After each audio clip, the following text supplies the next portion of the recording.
5.3 rebuild. So this has been hot tanked and bored 50 millimeters, 0.020 inches over. When you get it back, underneath I've already installed these bearings here, the main crankshaft bearings.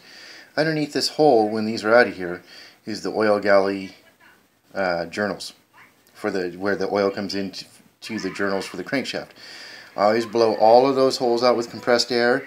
Go through every bolt hole, blow them out with compressed air so that all your debris is out of there, and then obviously blow through the cylinders because anything that comes out can fall down in these cylinders, in the lifter holes, in the cam bearings, and in the piston bore. So you're at a ground zero starting point. Then I've got clevites. These are considered the uppers because this engine is actually upside down, so this is going to be the upper. You're basically just installing them dry. You don't want anything in the backside because then the backside has a tendency to slip. So you install these dry on the backside where it touches. This is the thrust bearing, and the instructions came with, there's 3, 1, 2, if you run your finger you'll feel 3 grooves. Those face the back towards the flywheel. The front side, it shows 3 areas, but if you run your finger you only feel 2. There's one there. This is actually flat, even though it shows a groove there, it's flat. Then you feel a groove there. So there's 2 on this side, 3 on this side. The 3 side faces towards the rear. Then I have the crankshaft and the cam, which I've also had hot tanked. On the crankshaft, these are the journals that sling the oil. You'll have them all throughout these journals. Same thing, I take compressed air, blow compressed air through one way, come around the other way, and blow it through every single one of them.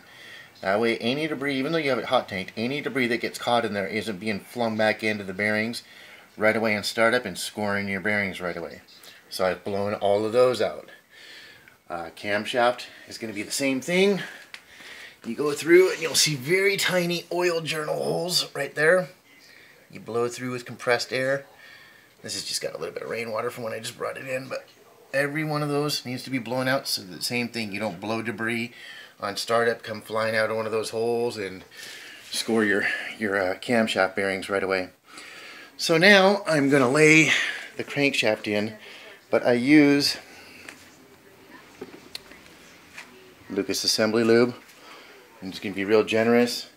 Get some in here, then I'm going to lay the crankshaft in, and then I'll come back and show how I install the main bearing caps on these 5.3s, because they not only have the studs that go in that hold it up to the block this way, it's going to sit in like this, but it also has holes on the side that come through the side of the block to hold it in that way. Now, they say that you can reuse these ones. There's studs on the outside, these here. These are flat tops on the middle. These ones are studs. They say that you can reuse the ones that come in here, but that the side skirt ones are torque to yield. Kind of like head bolts, they stretch, and so you should replace them. I went ahead and bought new studs just because. The last thing you want to do is spin a bearing because you don't have proper torque or something's been heated or stretched or something like that. For the affordability of them, just buy new. Connecting rods, I've had hot tanked and cleaned. Look almost brand spanking new. I will go through, give a light wet sand with like 8 or 1200 grit.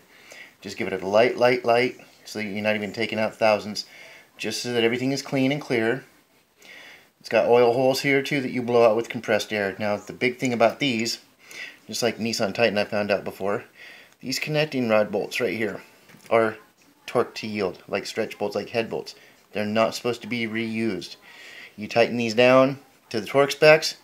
They've been heated up over 100,000 miles. You tighten them back down, they're not actually holding the torque. They say to tighten them to 30, just for a rough number, say 30 foot-pounds. Torque it down to 30. It's not actually 30 foot-pounds because the dimensions of these bolts have stretched a couple thousandths of an inch over time, and the integrity of once you release that tension the first time has been compromised. So I bought all new connecting rod bolts, all new studs, and all new bolts for the side ones there that go into the side of the block into the main bearing journals, so that I don't run any risk of anything that's got bearings down below, connecting rod bearings, main crank bearings, It's not worth the risk of spinning one and having it after you do all this work. Here's my connecting rod bearings, the rest of my main crank bearings. And after I get the lubrication in on the upper half of those bearings, I'll lay the crankshaft in. Then I'm going to wipe these with a lint-free cloth, get them all ready, set these in the main bearing journals, and put those in with a slight amount of the Lucas assembly lube here, so that when you put that crankshaft in there, it's got lube on this side, got lube on this side. You put the caps on, that crankshaft is completely lubed, and be ready for startup. I'll be back after I get that in.